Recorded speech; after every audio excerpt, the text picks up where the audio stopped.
I spent more money than I made my first couple years in network marketing, and it took me 7 years to create a full-time income and fire my boss.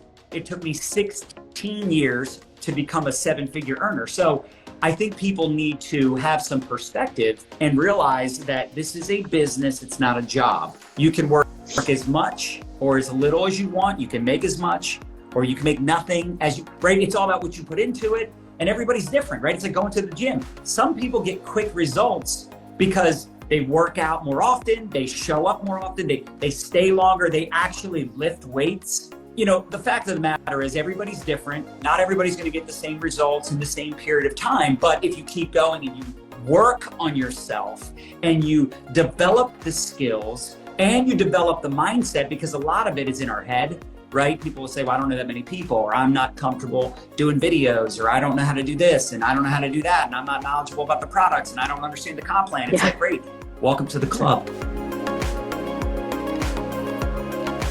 I took massive action in the early days when I wasn't making money, but having that attitude, having that mindset in the beginning, where it's like, I'm just gonna talk to everybody, I'm gonna work my face off, I'm gonna show up even when I don't feel like it. I sped up the process versus the people that kind of pace themselves. I see so many people and they're like, well, I got a job and I got this and I got kids. It's like, welcome to the club. We all have those things, but you have to make a decision. And here's the other thing too. I know people that can get more done in an hour than other people can get done in 5 hours. And I know this because when I was in the mortgage industry, I used to make, and again, I had this massive action mindset. I would make 100 calls a day, 500 calls a week.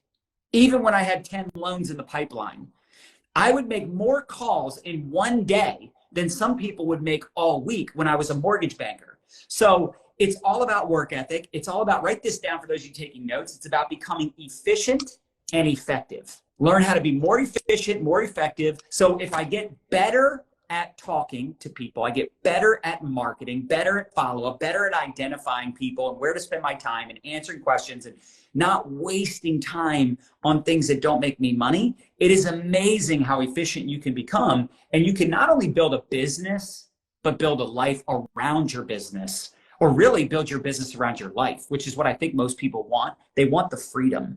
And the fact is, yeah, I mean, listen, I'm still working, 30, 40 hours a week in my business because number one, what else am I going to do all day? Number two, I'm obsessed with it. I love what I get to do.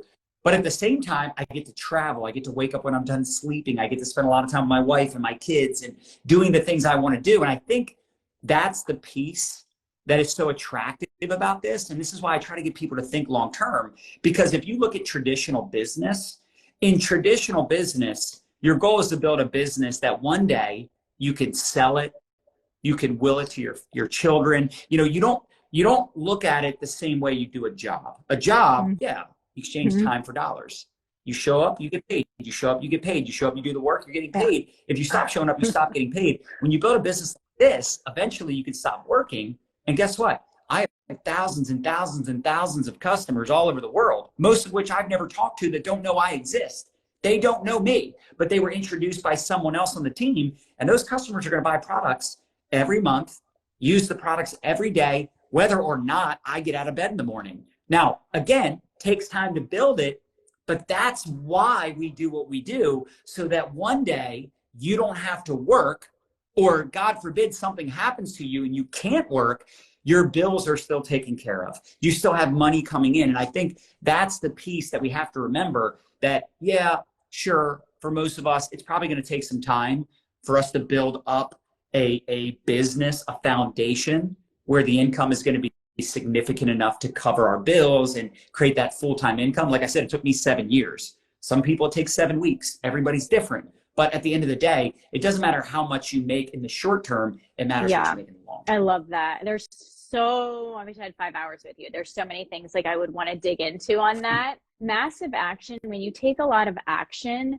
like you find out like where your weaknesses are, right? Like you find out those things where you need to like fix. I have so many things I want to ask you, but this is a question that I wanted to ask you personally. I've had a lot of people in my inbox lately saying like 2022 was just a hard year.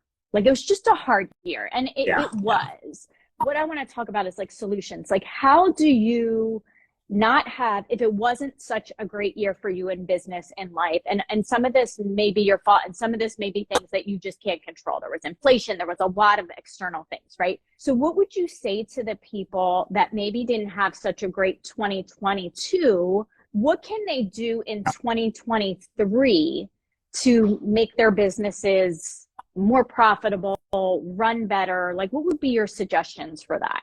I was just talking to another leader this morning, and I'm like, sometimes we're looking for like this secret sauce, this like magical formula.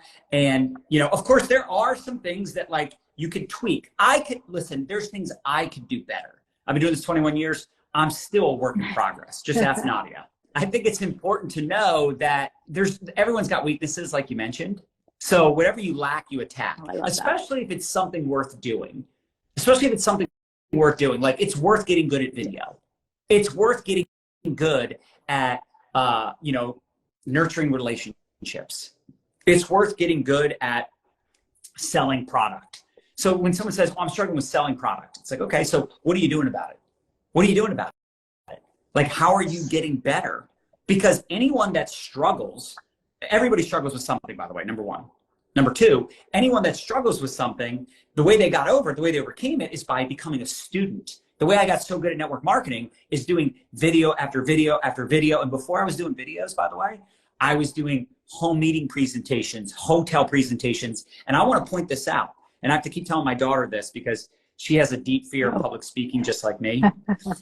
But she doesn't believe that. She's like, Dad, you don't understand. I'm like, honey, I wish I could just prove it to you. She's but seeing you I'm now. telling you, exactly. She sees me now. We compare our chapter 1, 2, 3 to someone else's chapter 10, 15, 20. But they used to get Nadya to call me to try to persuade me to do public speaking. I was so freaking stubborn that my mindset was, I'm just going to put butts in the seats, because that's what they told me. They told me in the beginning, all you got to do is put butts in the seats. If you get people to come to the meetings, you're going to make money. So I just did that. And then eventually they're like, now you should start doing meetings yourself, doing presentations. I'm like, no, that's not what you told me. You did not tell me that. But then eventually I had people on my downline. They had people on my team. They were doing the presentation. And I'm like, what am I doing? I'm literally sitting in a presentation that someone else is doing that I introduced to this business. So I had to get better. I had to overcome my stinking thinking and my fears. In fact, right now, we're doing this 14-day video and prospecting challenge where every day we encourage people to do at least 10, 15 minutes of personal development.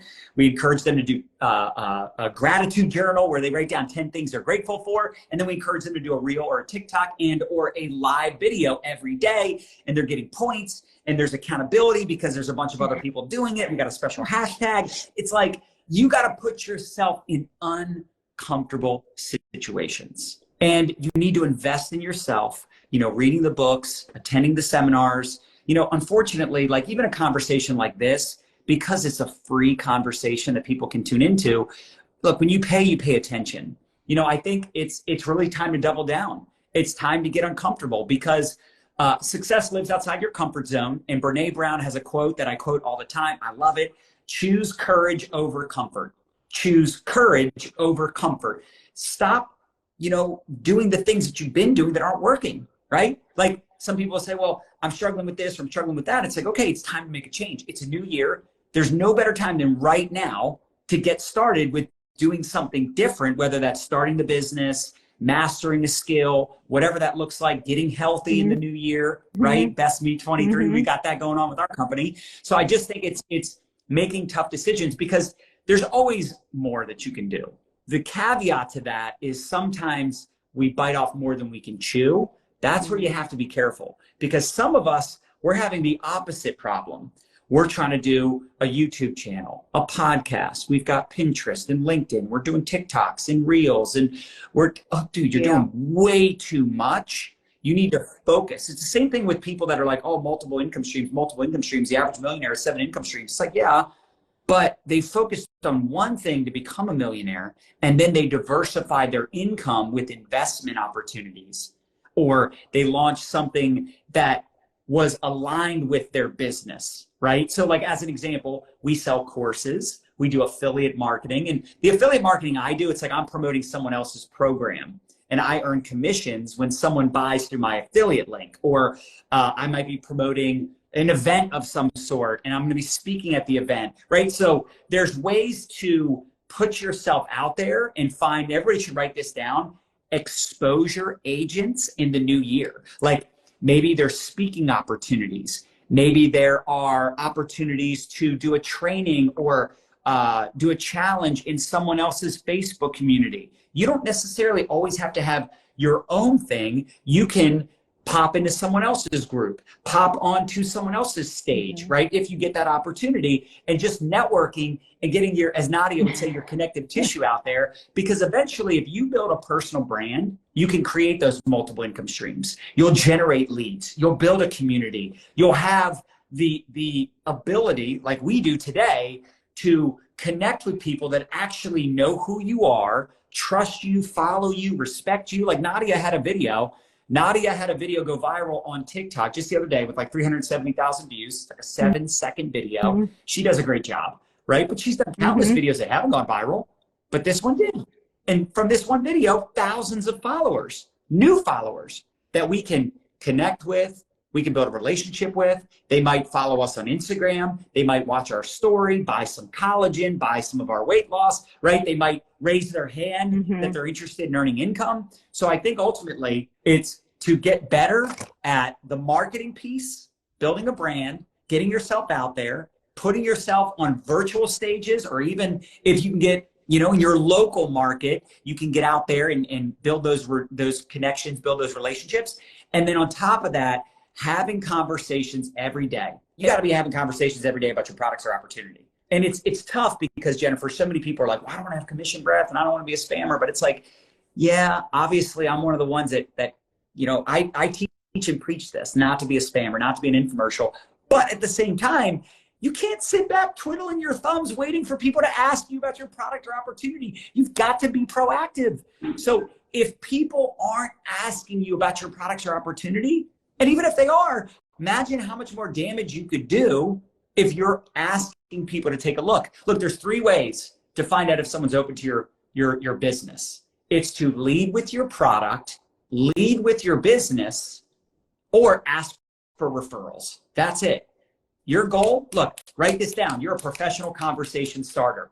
If you can start 5, 10, 15, 20 conversations every day, you're going to make money. So if someone says, hey, my business wasn't, really great in the second half of 2022, well, first of all, the economy crashed, right? Inflation, the rates went up. I mean, people are tightening their budgets, but the money didn't leave the earth. It's still here. People are still buying products. They're joining the team every day. So it's just a matter of whether they're joining your team or someone else's. So those are the 2 things I would get really good at. I get really good clarity on my brand, on marketing, on putting out content, being a content creator, getting out of my own way, overcoming my fears, my doubts, my insecurities. And then on the back end, I'd be popping that question every day, letting people know you've got something to offer. Some people will look at like you asking them to join you in business as like, I don't have the money.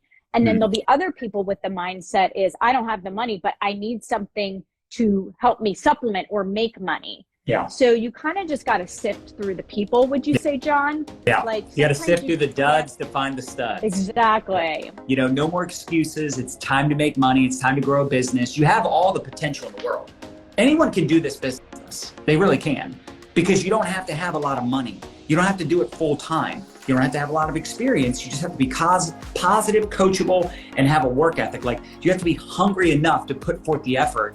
And like I said earlier, get comfortable with discomfort.